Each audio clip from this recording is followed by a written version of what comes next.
Sometimes in business, listeners, the numbers, they feel like shadows. They're always present, shaping our decisions, yet hard to hold on to. We chase growth, chase sales, and yet it often comes down to one stubborn question. Do we really understand our cash flow? Well, welcome back, listeners, to today's episode on the BizBlend Podcast. And I'm your host, Sana. And I am joined by someone who has walked through the highs of entrepreneurship and the struggles of uncertainty. He's a seasoned entrepreneur who has been building businesses since 1999, survived the crash of 2008, and turned hard learned lessons into a tool that helps other business owners gain clarity. Dryrun, a financial forecasting software. So this isn't just about, those Excel sheets or spreadsheets or for projections. It is about resilience, adaptability, and what it really takes to keep your business alive when the world is right now feeling uncertain. So let's quickly dive in and please welcome my esteemed guest, Blaine Bertsch. So, Blaine, welcome to the show, and I'm really, really pumped up for this conversation. Oh, thanks for having me, Santa. Me as well. Super. Okay. Um, I mean, you have been building businesses, since the 90s. Then you have also gone through the 2008 crisis. Um, you have also seen the pandemic. I mean, some major, major global events, some huge shifts in there, Blaine. So I'm very, very sure there will be definitely some interesting, very surprising insights in there for our listeners. But um, let's try to understand the cash flow forecasting here. You have said that it was born out of necessity during the 2008 recession. Um, Yes. if you could just give a glimpse of that entire, course of events, was there a specific moment when you thought, you had to think about it or do something, or was it like series of events? Uh, there were a series of moments, I guess. Back in the around that 2008 time, my previous business was a creative agency, and so we were building. We were doing a lot of video production, online learning materials, and websites. We even were building things like kiosks that went into like one of the government buildings in town, so we were growing really quite rapidly, and I think, like, even 2006, 2007, we were expanding our team, we expanded our office, we were, doing a lot of traveling, looking for larger deals and bigger opportunities, and on the tech side, we were building some really interesting things, um, and then it was this kind of almost started as a rumor of a recession, and, that's what it felt like, and, um and then suddenly it started to actually hit, and so I think around that time, about 70% of our clientele were government agencies, and Okay. they were the first to close.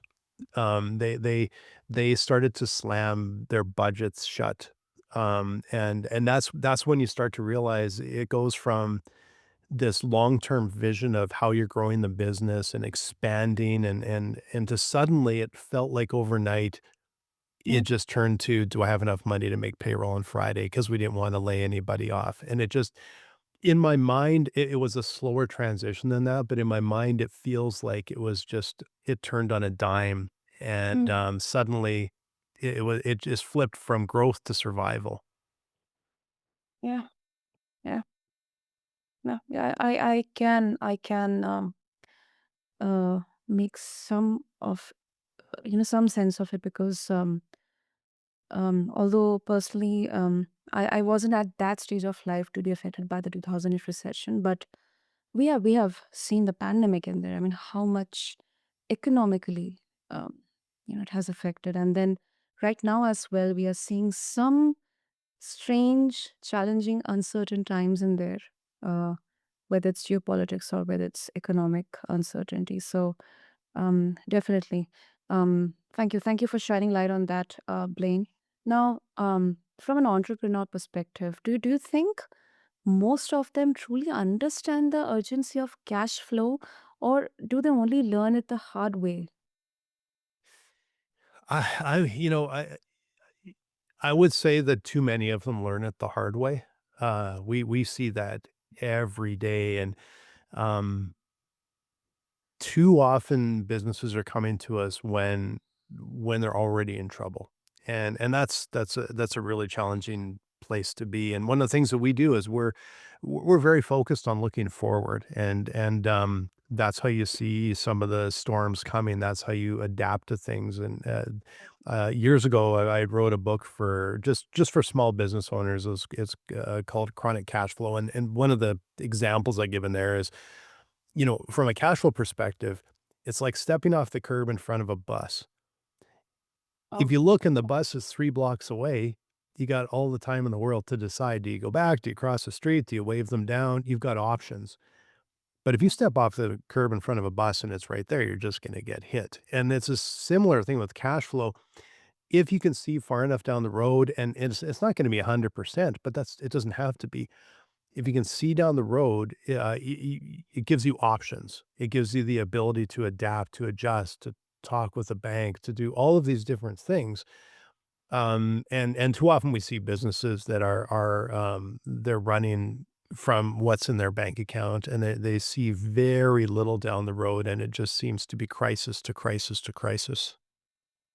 hmm. Hmm. Yeah, that makes sense. And of course, I mean, the way you said it, I think it might echo what so many of us have felt, not just with respect to entrepreneurs, but us, like that moment of panic when we realize the bank account balance doesn't match the optimism in our pipeline. So it feels universal, but it's rarely spoken about because this kind of a feeling of failure or shame or a helplessness in there. And uh, while managing cash flow, what kind of mistakes do you see entrepreneurs repeat again and again? Is it, and especially for, early stage startups or companies which have some bold plans out there? I mean, they focus on rapid scaling or rapid growth. What kind of mistakes Mhm. do you? It tends to be, entrepreneurs are optimistic by nature. We're all optimistic, otherwise we wouldn't be doing this. And a lot of times it's just, there has to be some realism and some frankness brought into the view of the business and where you're going. And it's not just startups. Like, I will tell you, this is not just startups, it's not just small business. I was literally less than an hour ago, I was talking with a CFO, that was sort of brought in to help a company, um, try and get their feet back under them, and she said to me that it ended up being, wrapping up the business because they had expanded so rapidly, and this was north of 50,000,000, and they had expanded so rapidly. And you really hit the nail on the head when you said the pipeline was built on dreams. It wasn't there to support the business. There was no way the sales could, come fast enough to remedy it. And so this happens in mid-sized businesses. It happens in much larger businesses, as well. It's not just small business, but the problems can often be the same. And you mentioned, it's you're building a business, you're forecasting your cash flow. Well, of course, you're forecasting your expenses and what's going out, um, and who owes you money and what's coming in. But it's that pipeline that is really important to forecast as well. And so, like, even my own forecast in Dryrun, I have buckets of, um, uh, that are opportunities that are in our pipeline, and I have a quite a conservative, probability attached to them. And I'm always watching, are our probabilities about right? Because that's how you also get a realistic view of the deals that you have in your pipeline. How likely are they to turn into cash, and when Will they likely turn into cash? And when does that come into the business? How does the timing work with the money you have to spend to pay staff and to pay contractors? Um, and as the businesses grow, I've heard more than once CFOs say to me, it's just another zero. In other words, whether you're a $500,000 company, a $5 million company, a $50 million company, a $500 million company, the businesses get a lot more complex. Um, but the problem can still sometimes fundamentally be the same, where they haven't looked far enough ahead and they haven't reconciled this belief that they have in sales versus what will actually come in the door. Hmm. Mm. I no, no, I like the tension here because um, entrepreneurs, I mean, they thrive on creativity, but I think without structure, things definitely collapse. And I think many listeners, they are balancing exactly that line right now. Um, Mhm, talking about structure in there, and as we um, have heard about the mistakes in there, what are the prerequisites in there, Blaine? Like, if we want to maintain a positive cash flow, if we want to make sure that, like in layman terms, we talk about rainy day savings and stuff. mhm. What are the prerequisites in there that we have to make sure or be mindful of? I think the big thing is, and I always recommend this to even some of the really large businesses that we'll often work with, just start simple. It's easy to try and build something that covers every single penny, and you don't have to be we don't have to be that perfect at all. Start simple and just get a sense of where you're going. And I think sometimes, especially with smaller businesses, um, I've heard more than once that where founders and business owners have said to me, truthfully, I don't really wanna know. Like, they're scared to know where the business is headed. All I can say is that when you actually see it, it'll put your mind at ease. It will help immensely because you can go from this, unknowns that can be really scary to Mhm. problem solving and being able to say, "Hey, best case scenarios, geez, we're in better shape than I thought," and that can happen. Or But we're in worse shape, but I think I can see a way through it. I think I can find a way. Um, but fundamentally, it's this is the way that I approached cash flow back in my past business. This is kind of fundamentally how Dryrun is. We recommend getting it set up as just as this easy starting point. um, okay. Forecast your revenue, and then on the near term, if especially if you're a business that sends out invoices and you're waiting on those payments, um, don't just look at the amount of money people owe you, but with the timing of them. So, near term, they always talk about 13 weeks. It's just a general, hey, in the next 3 months, what dollars do you expect to come in that you already have under contract? Or if you're even cash sales, you can kind of see a bit of the seasonality and say, okay, this is what I think is going to come in. And then longer term forecast out, try and get to that 6 months, a year and past, just to give it something to look at, something based on maybe the previous year, some sort of try and just be realistic. And then I recommend tracking the outflows that are irregular. So in other words, if you have the big bills, you have a big insurance bill coming in, you have to pay a contractor, you have to buy inventory, you have to buy materials, separate those out so you know exactly the timing of the big transactions. And then the third thing to look at is just your fixed expenses. What is your payroll, your rent, your all those ongoing costs, your software costs, your phones, all the things like that. Forecast those as well. And yeah, and you can even do this in a spreadsheet, or you can come and talk with us and we can show you how we do it. And for some small businesses, a spreadsheet will be more than enough. But try and project at least 3 months out, and then move past that and just keep it simple. The big dollars in, the dollars in, the dollars out, and what are those regular fixed expenses? How much does it cost to stay in business every month? Um, and it's not too difficult to build that, but it will really help you understand where you're going, and you can build on top of that as you move forward. Hmm. Yeah, yeah. I think those are some really good insights out there when it comes to, first of all, preparing ourselves to kind of encounter, or maybe see the reality in there, or just accept it with clarity and then think about the way out there. And I'm also curious to know, Blaine, I mean, you have seen the 2008 recession, um, and now we have all these global events happening. um, there are situations where you do not have control over the prevailing circumstances, some kind of a systemic changes in there. For example, during pandemic, physical businesses completely came to standstill. Many companies had to adopt to online, whether it's Mm. edtech or it's restaurants, or any food industry, or any kind of industry. um, what how do you suggest, uh, how we can be prepared for these kind of scenarios? Entrepreneurs can be prepared for these kind of scenarios. Does having that assurance of that I am very much aware about my cash flow, my situation in there, and I'm ready to navigate these kind of uncertain situations, sudden shocks. So what's your thought Yeah. on it?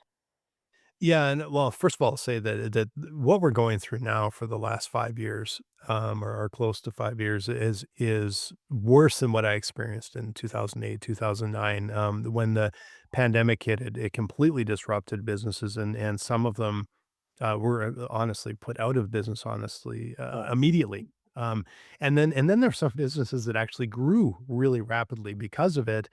Yes. But then, as the world started to open up, they, like we had talked about, grew too fast, and they weren't prepared for that, and suddenly they were struggling even at a later date, and then Mm. now with, like you've seen inflation and all these uncertainties and tariffs and all these things that are going on, it can just be really so challenging for businesses, and there doesn't seem to be a let up.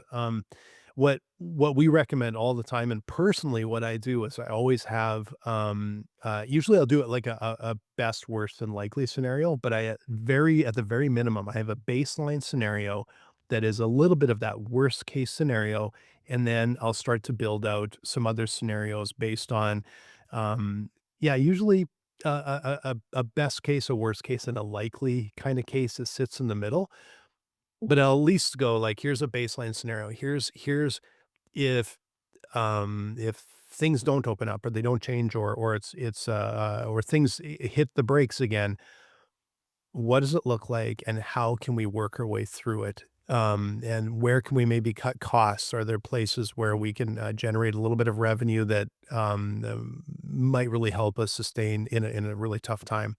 And then also tracking some of the other scenarios, because if things start to really run, sometimes fast growth can be one of the most dangerous things for a business, and because they're not really planning for it, and it's like, we're growing, we're gonna buy, and those don't necessarily line up. The revenue doesn't necessarily continue the way that they thought.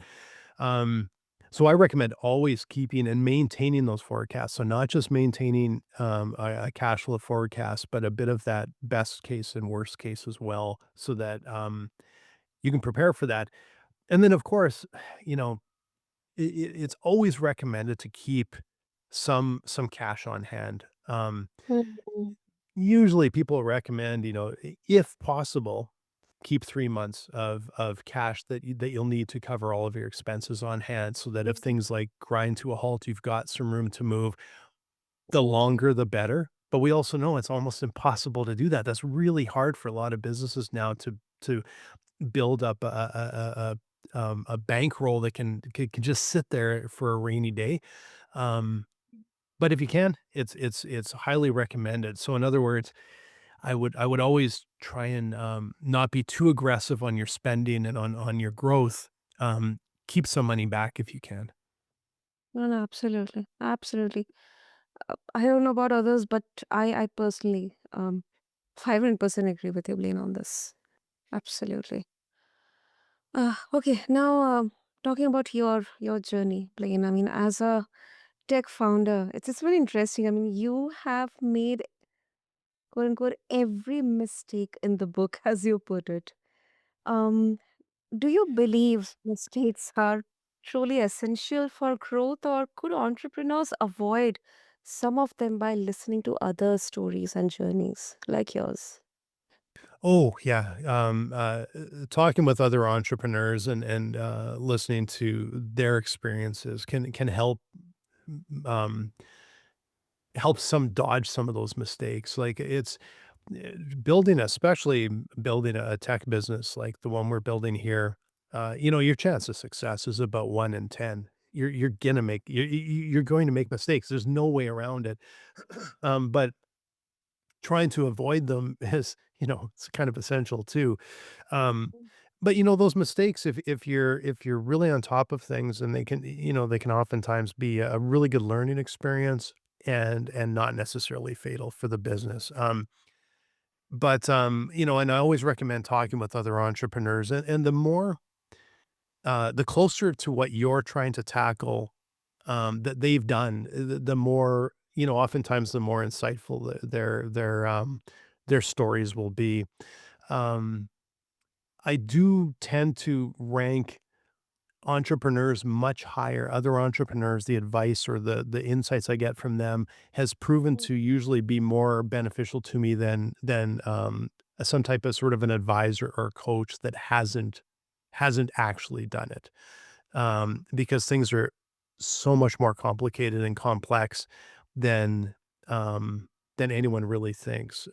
But yeah, talk with people, and the harder sometimes business gets, sometimes the more introverted entrepreneurs will become because they're just so focused on what they're doing. But talk with other entrepreneurs, and because it'll be good for you, it'll be good for them, and you may learn something really valuable, and it may just be that it'll just help to know that other people are struggling with some of the same things you are. That is a really, really honest take on their Blaine, isn't it, listeners? Um, Wonderful, wonderful. And I don't know, that's a valid question or not, Blaine, but let's say you're given a time machine and you could time travel back. Is there one mistake you would absolutely avoid, even though it taught you something? But yeah. Yeah, I would say, like, we've gone through a really big pivot recently, and we had to almost rebuild the software and almost the entire business, and the reason is because we realized our greatest opportunity were with businesses that were a little larger than we thought, and it was much more of mid-market. So even though we help small business and we can help small business, mid-market tended to be where the biggest, um, struggles were and where we could help the most, which means that's where the best market for us, really is. Um, Mhm, when we first started to conceive of Dryrun and when we first launched Dryrun, mhm. we talked with potential customers all of the time. The mistake I think we made is we talked with a very narrow group that we Mm, had already decided these are our customers, and so it was kinda confirmation bias. It's like just over and over again talking to the same people, and they're telling us the same things. mm, We didn't stretch out and start to look at, well, what other markets are out there? Who should we maybe be talking to? Who might we be missing? mm. I think if we had done that, that would have actually helped us identify where we really needed to be, sooner than we did. No, that's once again, that's a brilliant one. I mean, unfortunately, fortunately, um, and I think in um, exploring new markets and um, pitching, or not exactly pitching, but introducing your product or service to new customers, you get a lot of feedbacks in there. Um, and sometimes those feedbacks can be a bit intimidating because it will kind of expose some of the drawbacks of your service or product, Yeah. which in the long way will definitely help you in making your product or service more appealing, more sellable. So has this kind of situation happened with you, Blaine? I mean, if you got a constructive negative feedback, but a constructive one, how exactly did you apply it into dry run? Yeah, early on, we really tried to talk with as many people as we could, and we thought we were doing a lot with the feedback, like, but I think in a lot of ways there were times where we had already decided where we were going, and if it didn't fit into our narrative, we were a bit dismissive. Um, it didn't feel like it at the time. It felt like we were considering everything, but truthfully, I think we were a bit dismissive, and we've changed our going through the pivot here has been, it was such a hard pivot and so many hard lessons learned. But what we found was talking with people, and sometimes it was tricky. It was intimidating to, I remember some of the first conversations we had with CFOs in businesses that were in the hundreds of millions of dollars, and I'm just like, I don't know. If it was almost an imposter syndrome. I'm like, "I don't know what I'm doing, they're gonna just tear us apart." That was my belief, but I thought, "We're still gonna talk with them." And then to have them come in and go, "Wow, you guys are doing so I do," and just this encouragement was really important, but it also we started to realize these are the people that have the biggest problem. They're coming in begging us for help, and we wouldn't have found that if we hadn't been open to, talking with them. But then on top of it, we needed some pretty, detailed feedback on the actual technology, and it was, um, a lot of I wouldn't call it criticism, constructive criticism or more like gaps that we had to fill, and, Like, how you it was so valuable, and once we started to get that feedback and really understand where we were headed, as a team, we started to get almost obsessed with this feedback, and so now we have systems in place where, every meeting that any one of our team has, there's some notes that's shared with the rest of the team, just so, especially if there's something really sort of pivotal or important in there, always Mhm. shared, and everybody always wants to read it and find out, "Well, what did they say? What did they say?" Because we've gotten past the point where we sort of take things personally, or, we just want the data. We want the information. We want the feedback, and that's really transformed how we've developed our product and what decisions we make and how we prioritize in product, because we're getting tons of valuable feedback, and of course, you're not just following blindly, you're learning, asking why for everything, so you can kinda get a handle on, why is something important? Will it help other people? And it really helps to, get a bigger picture with a lot of feedback and prioritize what we're doing. It's been, completely, yeah, a game changer for us. So that's the one thing that I would share with anyone listening is just talk with your customers, talk with those potential customers, and, encourage and best beg for feedback, beg for honesty. Tell us what you think. Walk us through. Can we watch you using the product? Can we, anything you can to get information. It's just that's your IP. Like, it's so valuable to have all of that information coming back to you. Absolutely. That's such an important, vital business lesson you gave in there, Blaine. Um, and it's kind of a blessing in disguise. It has been a blessing in disguise, of course. Okay. And before we conclude, I think this has to be brought in now because you know you are in the tech industry, and I think, yeah, of course, it's a necessary kind of evil in here, but AI tools advancing rapidly. I mean, do you, some people would say here, Blaine, that forecasting and financial clarity, they will be or they can be fully automated soon. So, do you think entrepreneurs will still need to understand cash flow deeply, or will software replace that thinking? Uh, I think, software will be incredibly valuable to offer insights. It won't replace. Um, it won't replace anything, and in fact, the more we see what AI is capable of, there are some areas that it's really, really, really powerful, and we're absolutely excited by it because it's how can we help our customers understand better where they're going and do things faster and give them insights. Um, but running a business is there's so many moving parts and there's so many things that people make connections between things that won't make sense to a machine. In fact, a machine doesn't have a lot of the information that people do. So it Mm, has a data set that it can analyze, but I've been in business for a long time and I know just because people all start using AI doesn't mean that businesses will start paying each other on time. It's not going to happen.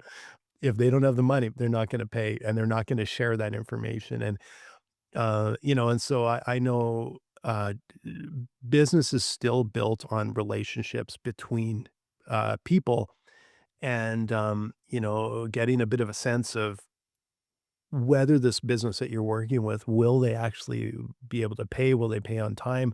Are there opportunities coming up? Are there jobs coming up that you didn't know about?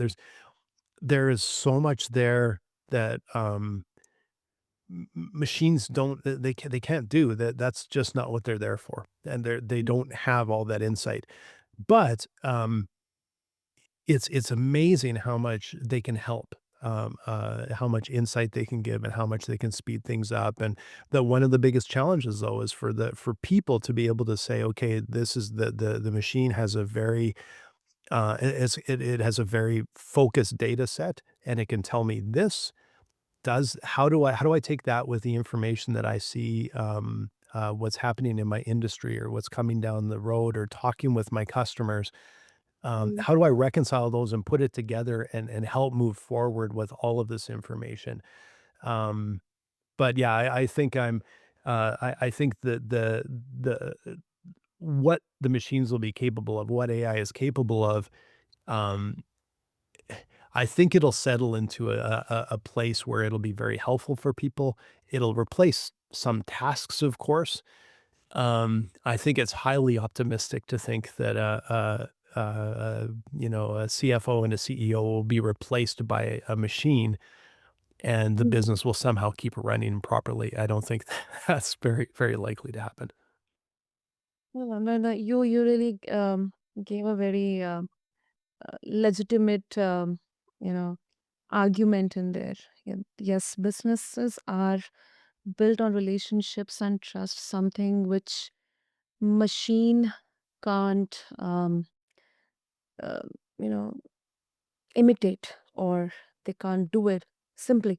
So yeah, that really makes a lot of sense. And that's a really great answer, Blaine. And of course, if our listeners, if they would like to explore Dry Run, they would also like to connect with you, what should be the easiest way? Yeah, you can come visit us at dryrun.com. If you are, just want to consider like, hey, can this help me understand where we're going as a business, save us some time, bring some accuracy into things? Just click on and book a demo with our team, and we'll meet with you. We can walk you through Dryrun, find out about your business, and we'll just see if it might be a potential fit for you. And you can also find me on LinkedIn, and feel free to connect with me there and send me a message there as well. Would love to hear from you. Super. I'll make sure for all of your listeners to share all the details and links in the show notes for your easy reference. And um, what I take away from today's discussion, about cash flow, that it isn't just numbers. I think it's kind of the lifeline of a business. It reflects not only how we sell or spend, but how we adapt, how we plan, how we survive uncertainty. So, Blaine, thank you so much for showing us that mistakes aren't the end of the story. They are part of the blueprint for building better, efficient systems, stronger companies, and, of course, more resilient leaders. Thank you so much, Sam. I really enjoyed our conversation. Yeah, absolutely, absolutely, Blame. So listeners, one more thing. I think this also has to be mentioned that what I also get a lot from Blaine's insights is, a sense of clarity in there. Clarity is power, and the health of your business comes down to whether you choose to face the numbers or ignore them. So, thank you for tuning into this episode of BizBlend. Until next time, keep building with both courage and clarity. Thank you.